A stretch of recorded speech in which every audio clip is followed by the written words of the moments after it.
देखिए, जब हम स्थल मंडल की बात करते हैं, लिथोस्फीयर की बात करते हैं, किसकी बात करते हैं? लिथोस्फीयर।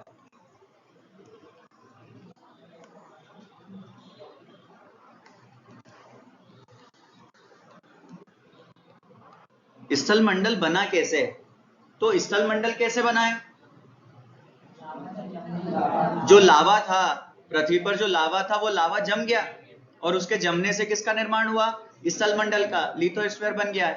पर अभी भी लिथोस्फीयर का निर्माण जारी है।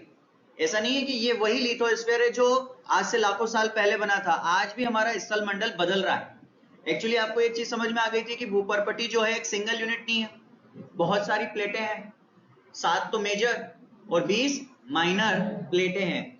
जब हम प्लेटों की बात करते हैं, मतलब भूपर्पटी जो है हमारी ऐसे छोटी छोटी प्लेटों में बटी हुई है। कहीं पर बड़ी प्लेट है, कहीं पर छोटी प्लेटें हैं। ऐसे हमारी भूपर्पटी जो है प्लेटों में बटी हुई है। और किस पर तैर रही है ये प्लेटें? मैग्मा पर। किस पर तैर रही है? मैग्मा पर। ये मेंटल है, मैग्मा चेंबर। मैग्मा चेंबर पे जो हमारी भूपर्पटी की ये प्लेटें तैर रही हैं, कुछ प्लेटें एक दूसरे की तरफ बढ़ रही हैं, कुछ प्लेटें एक दूसरे से कहां जा रही हैं? दूर जा रही हैं। यही हो रहा है। और जब दो प्लेटें आपस में टकराती हैं तो क्या स्थिति उत्पन्न होती है कि अगर ये दोनों प्लेटें कैसी हैं? समान घनत्व की। जैसे ये दो प्लेट अगर समान घनत्व की हैं, अगर ये एक दूसरे से टकराएंगी तो कहां जाएंगी? नीचे। कुछ इस तरीके से जब दो समान घनत्व की प्लेटें टकराती हैं तो वो कहां चली जाती हैं? नीचे।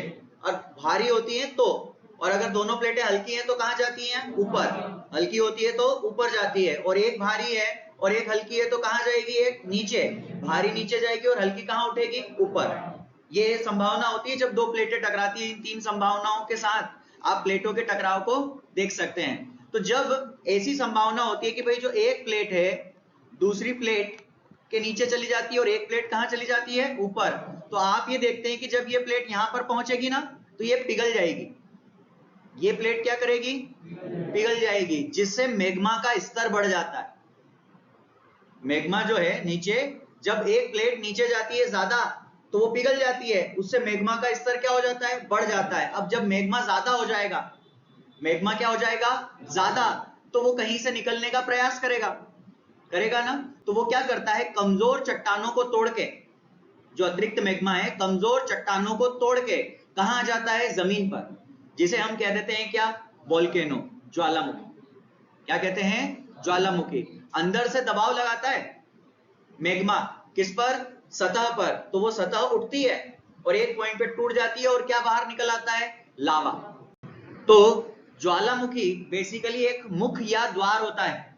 मुख या द्वार, जहां से क्या बाहर आता है? मैग्मा, जिसे हम क्या कह देते हैं? लावा। बेसिकली जैसे इस चट्टान पे दबाव लगाए नीचे से मैग्मा, तो ये चट्टान पहले ऐसे उठेगी, फिर जितना एक्सटेंड कर सकती है उतना उठेगी। पिंपल देखा ही होगा आपने, होता है तो पिंपल, उसके बाद खत्म। ठीक है, तो वो चीज नोटिस किए ना? बस सेम यहां पे होता है। तो ज्वालामुखी से लगातार क्या निकल रहा है?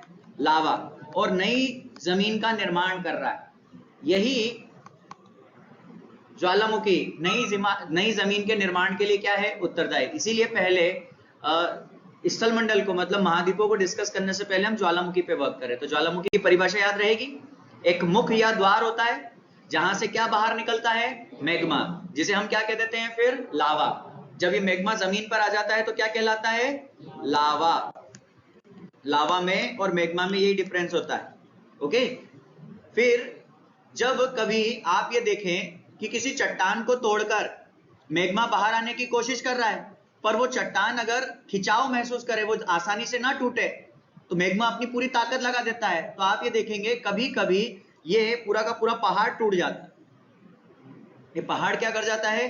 टूट जाता है। जैसे यहां से निकल रहा है मैग्मा बाहर, पर कभी दबाव के कारण ये पहाड़ इतना टूट जाए तो, ठीक है, और अगर इतना टूट जाए तो, इन दो टर्म्स को नाम दिए गए ज्योग्राफी में। ये होता है क्रेटर। जब एक पहाड़ टूट जाता है ना ऐसा, तो क्रेटर बन जाता है। और पूरा का पूरा पहाड़ गायब भी हो जाए तो क्या बन जाता है? कोल्डेरा। क्या बन जाता है? कोल्डेरा। तो दो शब्द हैं ज्वालामुखी से जुड़े हुए, उन दोनों को याद रखिएगा। पहला है क्रेटर, दूसरा है कोल्डेरा। तो क्या होता है क्रेटर? इसे ध्यान से समझिएगा। शंकु के आकार का मुख है ना, कोन शेप्ड ओपनिंग को हम क्या कहते हैं? क्रेटर। कुछ इस तरह के, देखो पहाड़ जो था ना वो ब्लास्ट कर गया, पहाड़ की जो चोटी है वो क्या कर गई? ब्लास्ट। तो उसकी वजह से क्रेटर बन जाता है। ये यहाँ पहले ज्वालामुखी था, लावा निकलता था यहाँ से। क्या निकलता था? लावा। अब नहीं निकलता। ऐसे ही एक बड़ी ओपनिंग जो होती है, कप शेप ओपनिंग जो होती है, कप के आकार का जो मुख होता है, उसे क्या कहा जाता है? कोल्डेरा। कुछ ऐसा देखो, एक पहाड़ रहा होगा, वो पूरा का पूरा पहाड़ ही क्या हो गया? ब्लास्ट हो गया, तो उसे कहते हैं कोल्डेरा। तो क्रेटर और कोल्डेरा दोनों ज्वालामुखी से जुड़े हुए फिनोमिना है, ध्यान रखिएगा। समझ में आया है ना? अगर इतना आधा पहाड़ उड़ गया है तो हम क्या कह देंगे? इसे क्रेटर। और पूरा पहाड़ उड़ गया है तो क्या कह देंगे? कोल्डेरा। आगे बढ़ सकते हैं। अब देखिए ज्वालामुखी क्या है? बेसिकली वो स्थान है जहां से लावा निकल रहा है। ठीक है, इन्हें तीन कैटेगरीज में बांटा गया है। लावा निकलने के आधार पर ही, कि भाई कैसे निकलता है लावा, उस आधार पर इन्हें तीन कैटेगरीज में बांटा गया है। जैसे ऐसे ज्वालामुखी जिनमें से लावा अभी भी निकल रहा है और निरंतर निकलता रहता है, अभी भी आप जाके देखोगे तो लावा निकल ही रहा है। ठीक है, उन्हें कहते हैं सक्रिय ज्वालामुखी, एक्टिव वोल्केनो, सक्रिय ज्वालामुखी। और ऐसे ज्वालामुखी जिनमें से निकलता है लावा अंतराल के बाद, जैसे 2-3 साल में, 5 साल में, 10 साल में एक बार निकलता है, फिर काफी लंबे समय तक नहीं निकलता, फिर 10 साल बाद निकलेगा। ऐसे ज्वालामुखियों को क्या कहा जाता है? प्रसुप्त ज्वालामुखी, डोरमेंट ज्वालामुखी। क्या कहा जाता है? डोरमेंट वोल्केनो, प्रसुप्त ज्वालामुखी, जिनमें से कभी कभी एक निश्चित अंतराल के बाद ही क्या निकलता है? लावा। और ऐसे ज्वालामुखी जिनमें से लावा निकले आज हजारों साल हो चुके हैं, 10,000 साल हो चुके हैं, और आगे 10,000 साल तक उसमें से लावा निकलने की कोई संभावना ही नहीं है, ऐसे ज्वालामुखी को कहते हैं शांत ज्वालामुखी, एक्सटिंक्ट ज्वालामुखी, जो आज केवल पर्वतों के रूप में विद्यमान है। तो ज्वालामुखी कितने प्रकार के होते हैं? 3। लावा अगर लगातार निकल रहा है तो हम क्या कहेंगे? सक्रिय है। और अगर रुक रुक के निकलता है, 10, 20, 50 साल के अंतराल से निकलता है, तो प्रसुप्त है। और हजारों साल पहले, 100 साल पहले निकला था और 100,000 साल संभावना नहीं है कि लावा निकले, तो उसे हम क्या कहेंगे? शांत ज्वालामुखी। तो ज्वालामुखी कितने प्रकार के? 3। प्लस जब ज्वालामुखी विस्फोट होता है, ज्वालामुखी उद्गार होता है, तो उसमें से क्या बाहर निकलता है? जैसे ज्वालामुखी फटता है तो उसमें से क्या बाहर निकलता है? आपसे ये भी पूछा जाता है। तो देखो लावा तो निकलता ही है, लावा तो निकलता ही है, उसके अलावा जल वाष्प निकलती है। क्या निकलती है? जल वाष्प। इसके अलावा carbon dioxide, carbon monoxide, sulphur dioxide, ऐसी विभिन्न गैसें निकलती हैं। तो लावा के बाद दूसरी सबसे ज्यादा जो चीज निकलती है ना ज्वालामुखी से, वो होती है जल वाष्प, वाटर वेपर। याद रख पाएंगे क्या निकलता है ज्वालामुखी विस्फोट में बाहर? देखिए ज्वालामुखी विस्फोट में सबसे ज्यादा निकलता है लावा, और लावा के बाद आता है जलवाष्प का नंबर। वाटर वेपर जो होती है वो बहुत ज्यादा निकलती है जब भी ज्वालामुखी विस्फोट होता है। इसके अलावा sulphur monoxide, carbon monoxide, carbon dioxide, ऐसी विभिन्न गैसों का क्या देखेंगे हम वहां पर? उत्सर्जन। यहां तक की चीज क्लियर है ना? ज्वालामुखी विस्फोट से किसका उद्गार होता है, क्या उत्पन्न होता है? अब है ज्वालामुखी के प्रकार। सबसे पहले सक्रिय एक्टिव वोल्केनो कौन सा होगा? जिसमें लावा बार बार निकल रहा है ना? ये ऐसे कि आप जाओ इन्हें देखने के लिए, इनमें से आपको लावा कंटिन्यूअसली निकलता हुआ मिलेगा। ऐसे वोल्केनोज को क्या कहा जाता है? एक्टिव वोल्केनो, सक्रिय ज्वालामुखी। रेगुलर इरप्शन होता है इनमें, लावा नियमित रूप से निकलता रहता है। अब इसमें क्या होता है, आगे कैसे क्वेश्चन पूछे जाते हैं? देखो एग्जाम में आपसे एग्जाम्पल पूछे जाते हैं। क्या पूछे जाते हैं? एग्जाम्पल। किसी वोल्केनो का नाम दे देगा और आपसे उसकी लोकेशन पूछेगा।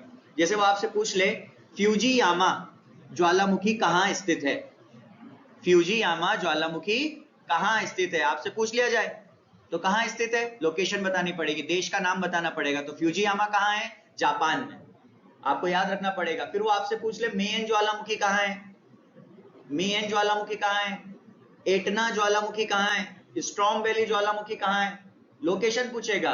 और फिर दूसरा एक क्वेश्चन ये पूछा जा सकता है, किसी भी ज्वालामुखी का नाम देने के बाद वो आपसे ये पूछ ले कि बताइए ये कैसा ज्वालामुखी है। जैसे पूछ लिया जाए एटना कैसा ज्वालामुखी है, स्ट्रॉम वैली कैसा ज्वालामुखी है, किलिमंजारो कैसा ज्वालामुखी है, फ्यूजियामा कैसा ज्वालामुखी है, उसकी कैटेगरी भी आपसे पूछी जाती है। तो क्वेश्चन समझ में आ रहे हैं ज्वालामुखी से क्वेश्चन कैसे पूछे जाएंगे।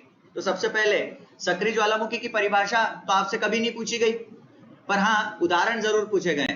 तो सक्रिय ज्वालामुखी में सबसे पहले आता है नाम क्या, एटना ज्वालामुखी। कौन सा ज्वालामुखी, एटना। ये एक सक्रिय ज्वालामुखी है और किस देश में है, इटली में। आपको पता है इटली एक यूरोपियन कंट्री है। इटली कहाँ है, यूरोप में। अगर आप इसे लोकेट करना चाहें मैप में तो लोकेट कर सकते हैं। दिख रहा होगा आपको इटली, इटली कंट्री है, ठीक है। यहीं पर आपको मिलेगा कौन सा ज्वालामुखी, एटना ज्वालामुखी। यहां तक पिक्चर समझ में आ गई। चलिए अगला ज्वालामुखी है स्ट्रोम्बोली ज्वालामुखी। स्ट्रोम्बोली जो ज्वालामुखी है इसकी एक विशेषता है, ये भूमध्य सागर में, इटली के पास ही है। इटली के पास का जो क्षेत्र है वो है भूमध्य सागर का क्षेत्र। भूमध्य सागर में ये जो ज्वालामुखी है इसमें से लगातार क्या निकलता रहता है, लावा। अब ये समुद्र तट पे है, कहां पर है, समुद्र तट पे। तो समुद्र तट पे दूर से देखने पर ऐसा लगता है कि भाई प्रकाश स्तंभ है, ये लाइट हाउस है। तो इसे क्या कहा जाता है, देखो भूमध्य सागर का प्रकाश स्तंभ, लाइट हाउस ऑफ मेडिटेरियन सी। तो आपसे एग्जाम में ये भी पूछा गया है, लाइट हाउस ऑफ मेडिटेरियन सी, भूमध्य सागर का प्रकाश स्तंभ किसे कहा जाता है। तो आपको वोल्केनो का नाम बताना पड़ेगा। किस ज्वालामुखी को कहा जाता है, स्ट्रोम्बोली ज्वालामुखी को कहा जाता है। इसकी लोकेशन अगर पूछी जाए तो यही भूमध्य सागर, किसी कंट्री में नहीं आता, भूमध्य सागर में आता है, रखेंगे ध्यान। स्ट्रोम्बोली, एटना कैसा ज्वालामुखी है, सक्रिय। स्ट्रोम्बोली भी कैसा ज्वालामुखी है, सक्रिय। इसको आप लोकेट कर सकते हैं, ये इटली है। कौन सा रीजन है, इटली, यहीं पे है ये स्ट्रोम्बोली ज्वालामुखी। अब है इरेबस। इरेबस जो ज्वालामुखी है ये अंटार्कटिका में है। अंटार्कटिका एक महाद्वीप जहां पे एक भी देश नहीं है, लोग ही नहीं रहते, केवल रिसर्च सेंटर्स हैं। हमारे भी हैं, कितने, तीन रिसर्च सेंटर हमने कहां बना रखे, अंटार्कटिका में। तो अंटार्कटिका में एक ज्वालामुखी है जिसका नाम क्या है, एरेबस। एरेबस कैसा ज्वालामुखी है, सक्रिय ज्वालामुखी है। एरेबस कैसा ज्वालामुखी है, सक्रिय। और किस महाद्वीप पर है, अंटार्कटिका महाद्वीप पर। आप लोकेट कर सकते हैं, ये रहा इरेबस ज्वालामुखी, किस महाद्वीप पर, अंटार्कटिका पे। फिर आता है कोटोपेक्सी। कोटोपेक्सी ज्वालामुखी जो है इक्वाडोर पे है। इक्वाडोर क्या है, कंट्री। मुझे कोई बताएगा इक्वाडोर किस महाद्वीप में आती है, इक्वाडोर कंट्री, इक्वाडोर किस महाद्वीप में है। ऑप्शन दे रहा हूं, उत्तर अमेरिका, दक्षिण अमेरिका, अफ्रीका, यूरोप। किस महाद्वीप का देश है इक्वाडोर, किसका है, यही तो है वर्ल्ड ज्योग्राफी। बस देश का नाम और उसको लोकेट कर लो। वर्ल्ड मैप में अगर आप देशों को लोकेट कर सकते हो ना कि कौन सा देश कहां है, बस आपकी ज्योग्राफी अपने आप स्ट्रांग हो जाएगी, रटनी नहीं पड़ेगी। जब भी किसी देश का नाम सुनो ना आज, उसको मैप पे जरूर लोकेट करना, ढूंढना जरूर कि वो कहां है, उसका स्वरूप कैसा है। इक्वाडोर एक दक्षिण अमेरिकी कंट्री है। सबसे पहले तो यही पता चले कि कहां ढूंढना है। तो इक्वाडोर को कहां ढूंढना है, दक्षिण अमेरिका में ढूंढना है। अब दक्षिण अमेरिका कहां है, बड़ा प्रश्न ये है कि दक्षिण अमेरिका कहां है, कहां है, इधर, उधर, लेफ्ट हैंड साइड पे, उत्तर अमेरिका के नीचे, प्रशांत महासागर और अटलांटिक महासागर के बीच में। कौन, दक्षिण अमेरिका। ये रहा देखो, ये है उत्तर अमेरिका और ये रहा दक्षिण अमेरिका, और ये रहा छोटा सा एक देश इक्वाडोर। ये दिख रहा है ना बॉक्स चौकोर, ये रहा इक्वाडोर। एक बहुत छोटी सी कंट्री है, वहां पर है कोटोपेक्सी वोल्केनो इक्वाडोर में। इसके बाद अगला है ओजस डेल। ओजस डेल ज्वालामुखी कहां है, अर्जेंटीना। यही कोटोपेक्सी के पास में दक्षिण अफ्रीका में एक और देश है, देश का नाम क्या है, अर्जेंटीना। अर्जेंटीना में ओजस डेल ज्वालामुखी। इसको अगर आप लोकेट करना चाहे तो ये अभी हमने देखा था इक्वाडोर, ये रहा इक्वाडोर, और ये क्या है, अर्जेंटीना। ये देश अर्जेंटीना देश कहलाता है। कोई मुझे इस देश का नाम बताएगा, ये जो देश है लंबा सा,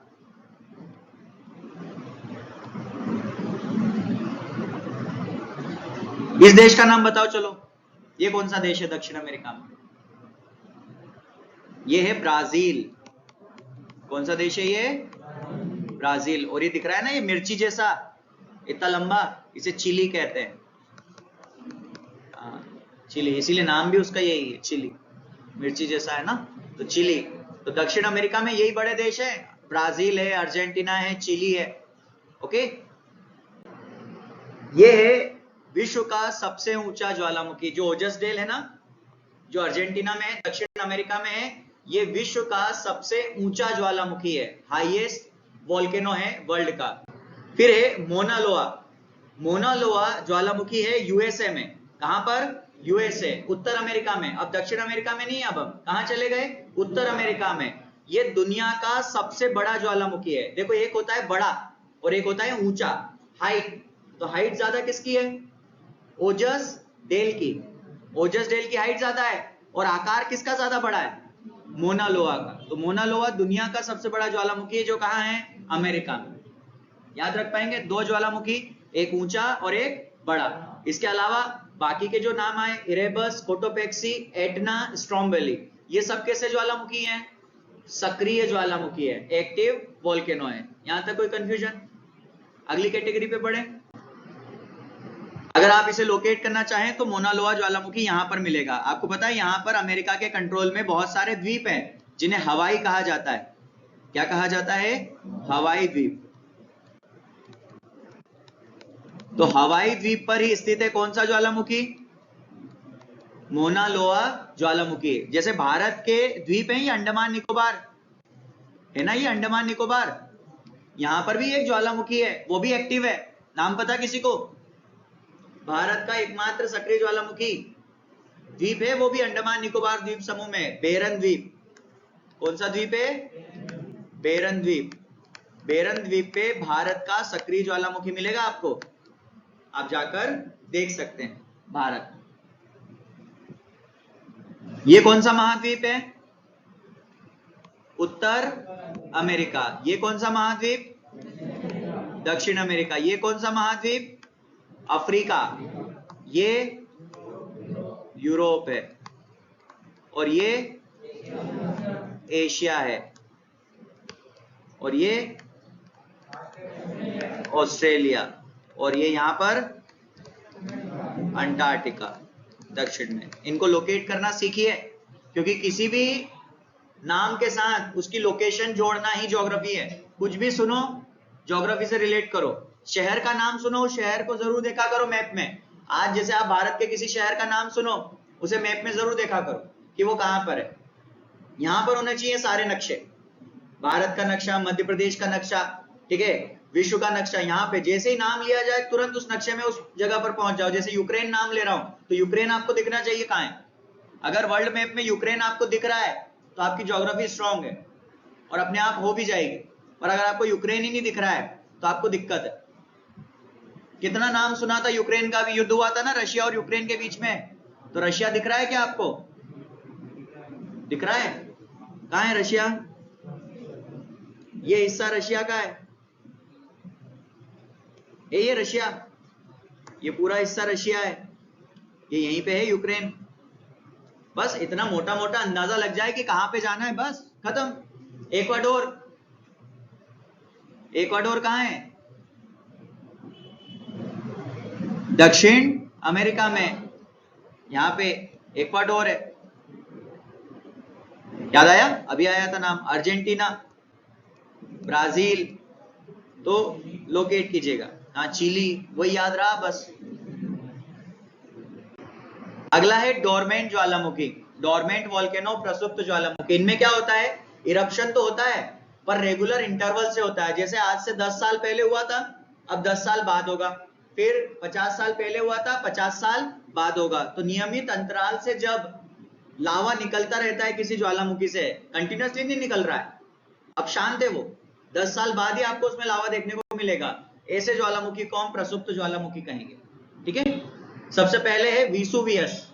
विसुवियस जो ज्वालामुखी है ये भी इटली में है। इटली में बहुत ज्वालामुखी है, देखो भूमध्य सागर क्षेत्र में ज्वालामुखी ज्यादा है। स्ट्रॉम्बेली वहां था, एटना वहां था, और अब कौन सा? विसुवियस भी वहीं पर है। फिर है फ्यूजियामा, अभी नाम आया था। फ्यूजियामा ज्वालामुखी कैसा ज्वालामुखी है? प्रसुप्त ज्वालामुखी है। अब ये न्यूज में रहा था बहुत।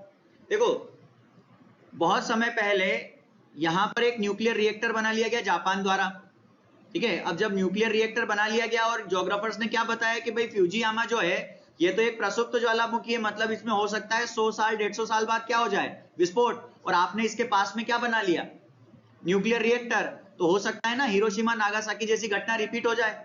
इसीलिए फ्यूजियामा काफी न्यूज में रहा था उस समय, और इसीलिए कई बार एग्जाम में पूछा गया कि फ्यूजियामा ज्वालामुखी कैसा ज्वालामुखी है और कहां पर है, तो जापान में है और कैसा ज्वालामुखी है, प्रसुप्त ज्वालामुखी है। इसे आप लोकेट कर सकते हैं, माउंट फ्यूजी लिखा है ना ये, तो जापान में एक प्रसुप्त ज्वालामुखी है फ्यूजियामा। फिर है मायन, मेयन ज्वालामुखी भी कह सकते हैं, मायन ज्वालामुखी भी कह सकते हैं, मेयन। मेयन ज्वालामुखी जो है फिलीपींस में है। फिलीपींस कहां है बताओ मुझे, दक्षिण अमेरिका, उत्तर अमेरिका, अफ्रीका की एशिया? एशिया में है फिलीपींस। फिलीपींस कहां पर है, एशिया में। इसको अगर आप लोकेट करना चाहे तो ये रहा फिलीपींस। आइलैंड है बहुत सारे, आइलैंड्स के ग्रुप को हम क्या कहते हैं, फिलीपींस। ये देखो थाईलैंड, वियतनाम, ये म्यांमार है, यहाँ पे म्यांमार है, भारत है ना, भारत का पड़ोसी म्यांमार। फिर म्यांमार से लाओस, लाओस से वियतनाम, और वियतनाम से कहां जा सकते हो आप, फिलीपींस। ठीक है। फिर है क्राकोटोवा ज्वालामुखी। क्राकोटोवा ज्वालामुखी भी कहां पर है, एशिया में। इंडोनेशिया, इंडोनेशिया भी कहां पर है, एशिया में। ये एशिया का सबसे बड़ा ज्वालामुखी है। कैसा ज्वालामुखी, एशिया का सबसे बड़ा ज्वालामुखी। अगर इसको हम लोकेट करें तो ये रहा क्राकाटोआ ज्वालामुखी। ये जावा ट्रेंच है, ये वही म्यांमार वगैरह वाला क्षेत्र आ गया, Thailand, Vietnam, Cambodia, Java trench. तो ये है इंडोनेशिया, यहां पर है ये ज्वालामुखी, एशिया का सबसे बड़ा ज्वालामुखी। कौन सा ज्वालामुखी, क्राकोटोआ। दुनिया का सबसे बड़ा ज्वालामुखी मोना लोआ, और सबसे ऊंचा ज्वालामुखी ओजस डेल। और क्राकोटोआ याद रहेगा एशिया का सबसे बड़ा ज्वालामुखी है। ठीक है।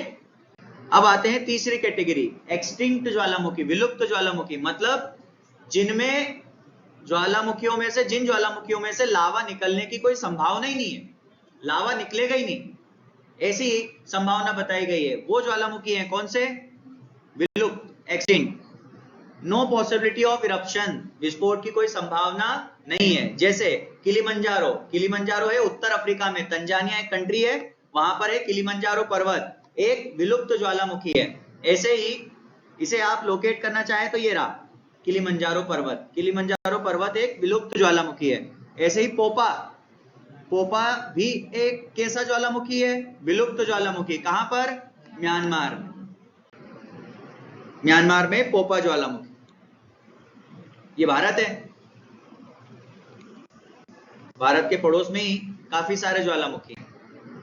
फिर है कोहो सुल्तान, कोहो सुल्तान ज्वालामुखी है ईरान में, ये भी एक विलुप्त ज्वालामुखी है। ईरान कहां पर, पाकिस्तान, पाकिस्तान के बगल में ईरान, फिर इराक। फिर अकांकागुआ ज्वालामुखी, अकांका ज्वालामुखी वापस अर्जेंटीना, कहां जाना पड़ेगा, अमेरिका, दक्षिण अमेरिका में अर्जेंटीना में एकांकागुआ ज्वालामुखी है। ये रहा यहां पर, चिली, अर्जेंटीना, दोनों के बॉर्डर पर। अब अगर आपसे पूछा जाए कि कहां पर सबसे ज्यादा ज्वालामुखी, ये तो क्या हो गए ज्वालामुखियों के एग्जाम्पल्स कि कौन सा ज्वालामुखी कैसा है और कहां पर है।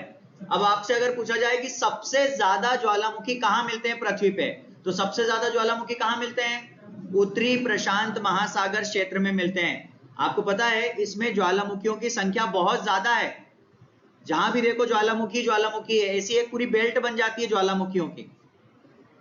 इसीलिए इसे नाम दिया गया है रिंग ऑफ फायर। क्या नाम दिया गया है, रिंग ऑफ फायर।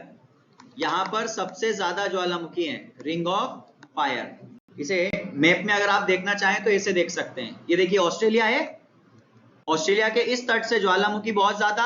ये देखो अभी हमने देखा था इंडोनेशिया, फिलीपींस में थे ज्वालामुखी, मायन वगैरह, क्राकोटोआ, जापान में ज्वालामुखी, अमेरिका में ज्वालामुखी, चिली, अर्जेंटीना सब में है ज्वालामुखी।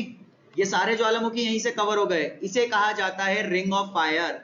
क्या कहा जाता है, रिंग ऑफ फायर। रहेगा याद, रिंग ऑफ फायर का संबंध किससे है, ज्वालामुखी क्षेत्र से, जहां पे दुनिया में सबसे ज्यादा ज्वालामुखी पाए जाते हैं। फिर अधिकतम ज्वालामुखी वाला देश, तो अधिकतम ज्वालामुखी आपको कहां मिलेंगे? इंडोनेशिया में। देखो इंडोनेशिया जो है द्वीपों का समूह है, द्वीप है, आइलैंड्स बहुत ज्यादा, और समुद्र में जो चट्टानें होती हैं वो कमजोर होती हैं, तो मैग्मा को जब ऊपर आना होता है ना, बेसिकली वो समुद्र की चट्टानों को तोड़ के आता है। समुद्र की चट्टानों को तोड़कर लावा कहां आ जाता है जल्दी से? पृथ्वी पर। पहाड़ों को तोड़ने में टाइम लगेगा, जैसे अभी मालवा के पठार पे अगर आप कोई ज्वालामुखी देखो तो पॉसिबल है क्या मालवा के पठार को कोई तोड़ सकता है क्या नीचे से लावा? नहीं। तो कहां पे तोड़ा जाएगा? जहां पे चट्टाने क्या हो, कमजोर। और सबसे अच्छा स्रोत क्या होता है जनरली लावा के लिए? समुद्र। समुद्र का तल कम पतला होता है, मोटाई कम होती है उसकी, तो उसे आसानी से तोड़ा जा सकता है मैग्मा द्वारा। फिर आपसे अगर पूछा जाए कि ऐसा देश है क्या कोई जहां पे ज्वालामुखी है ही नहीं, तो बिल्कुल कह सकते हो आप ऑस्ट्रेलिया। ऑस्ट्रेलिया में एक भी ज्वालामुखी नहीं, एक भी ज्वालामुखी। ऑस्ट्रेलिया ज्वालामुखी रहित है। जैसे भारत में ज्वालामुखी है कि नहीं है? है। क्या नाम है? बेरन। बेरन ज्वालामुखी। अब देखो जब वोल्केनो ज्वालामुखी से लावा निकलता है तो बेसिकली लावा दो तरह का होता है। कितने तरह का? दो तरह का। आप इस लावा को अगर बहते हुए देखेंगे तो जो पहला लावा है जनरली, ठीक है, ये वाला जो लावा है ये थोड़ा तरल है। तरल है मतलब पतला है।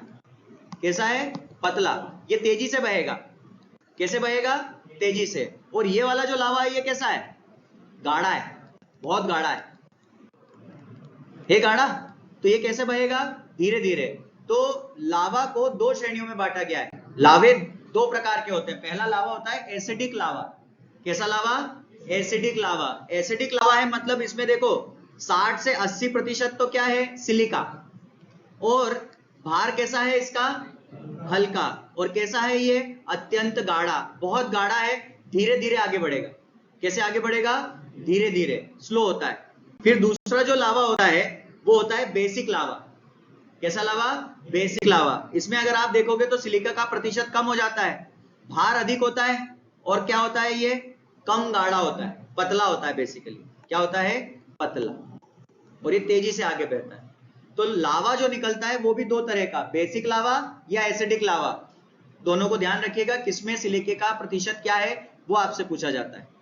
यहां तक पिक्चर समझ में आ गई? ज्वालामुखी से किस तरह के क्वेश्चन आते हैं? सबसे ज्यादा तो एग्जांपल्स ही पूछे जाते हैं। उन एग्जांपल्स पे आपको काम करना है। उन एग्जांपल्स में जितने भी ज्वालामुखियों के नाम हैं उनको लोकेट करना है और याद करना है वो कैसे ज्वालामुखी हैं, किस श्रेणी के ज्वालामुखी हैं, सक्रिय हैं, प्रसुप्त हैं कि शांत है।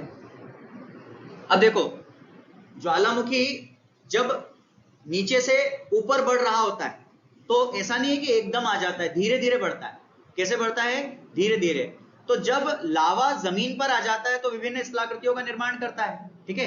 तो पहले जो स्थलाकृतियां बनती हैं, आकृतियां बनती है, वो बनती है जमीन के अंदर, और दूसरी आकृतियां बनती है जमीन के ऊपर। जैसे देखो मान लो ये सतह है, यहां पर एक लावा मतलब एक ज्वालामुखी है, इसमें से क्या आ रहा है? लावा बाहर आ रहा है। अब ये लगातार लावा यहीं पे निकलता रहे तो देखो एक पर्वत बन जाएगा और ऊंचा बन जाएगा। और अगर ऐसा ना हो ये लावा बह के यहां आ जाए तो यहां ऐसे जमता चला जाए तो यहां पठार बन जाएगा। बन जाएगा कि नहीं बन जाएगा? तो पर्वत बन गया, पठार बन गया। किससे? लावा से बन गया ना पर्वत और पठार। तो पर्वत और पठार क्या होते हैं? स्थलाकृतियां तो होते हैं। टोपोग्राफिक्स, टोपोग्राफी तो होती है, स्थलाकृतियां तो होती हैं, पर्वत, पठार, मैदान। तो ये लावा से भी बनती हैं, पर कहां? ऊपर।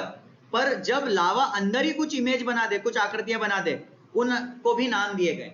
तो सबसे पहले स्थलाकृतियां दो प्रकार की होती हैं। पहली होती है इंट्रूसिव। इंट्रूसिव स्थलाकृतियां। इंट्रूसिव स्थलाकृतियां मतलब अंतःवर्ती स्थलाकृतियां, जो कहां बनी है? अंदर बनी है, जमीन के नीचे। और एक होती है क्या? एक्सट्रूसिव, जो कहां बनती है? बाहर। तो इसमें नाम है, देखो ये अभी मैं आपको दिखाऊंगा क्या होता है। बेथोलिथ, लेकोलिथ, फेकोलिथ, लेपोलिथ, डाइक और सिल। ये जो स्थलाकृतियां हैं ये अंदर बनती है। जब लावा जमीन के अंदर इकट्ठा हो जाता है तो जिन स्थलाकृतियों का निर्माण होता है उन स्थलाकृतियों को ये नाम दिया गया। फिर इन्हें अगर आप देखना चाहें तो ये देखिए, ये जमीन है, अभी लावा जमीन से बाहर नहीं आया है और उसने स्थलाकृतियां बना दी। देखो ये सिल, जब ऐसे लंबा लंबा लावा इकट्ठा हो जाता है ना प्लेट में तो उसे सिल कहते हैं। ये देखो सिल। और जब एक खड़े बॉक्स की तरह होता है ये तो उसे क्या कहते हैं? डाइक। क्या कहते हैं? डाइक। और ये देखो ये लेकोलिथ, ऐसे पठार बना दे तो इसे क्या कहा जाता है? लेकोलिथ।